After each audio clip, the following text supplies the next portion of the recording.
If you're like me and you're not interested in building your company using VC money, then you're probably trying to bootstrap. Now, for any one of you that might not know the meaning of bootstrapping, it simply means building your company using your own money. Now, obviously, bootstrapping has a lot of challenges, and in fact, depending on what your company does, your running costs, and obviously your financial situation, it might even prove impossible. And so for some people, the reality is that they just need to raise some money. Now, if you fall under that category, what is the best way to raise money? I am not an expert in this and I do not claim to be, but I believe the best way to raise money is to find an investor that, one, genuinely cares about your industry and at least has a little experience in your field. Two, is interested in building a company for the long term and making returns in the long term, not just talking about an exit from day one.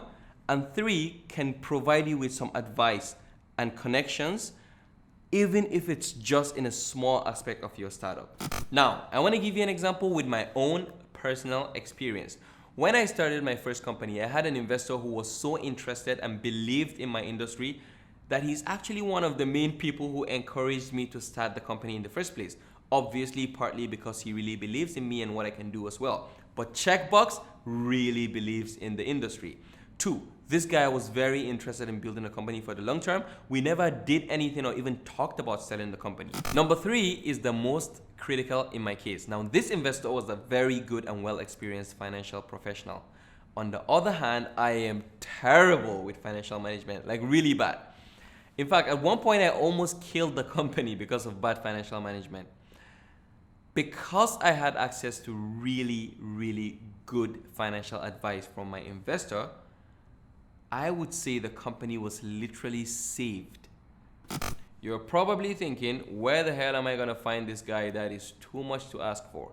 I promise you, there are many investors out there who are interested in founders and startups that think like this, and you would thank yourself in the future for finding the right investor. But I wanna share with you guys something I believe helps finding investors slightly easier. When you start up your idea, try to prove that your idea works by finding early adopters, early paying customers, and prove the business model. That just generally makes finding investors easier. Thank you so much for watching this video. I really appreciate your time. I am very curious what you think about this topic and what your opinion is. Please let me know in the comments and I will see you in the next video.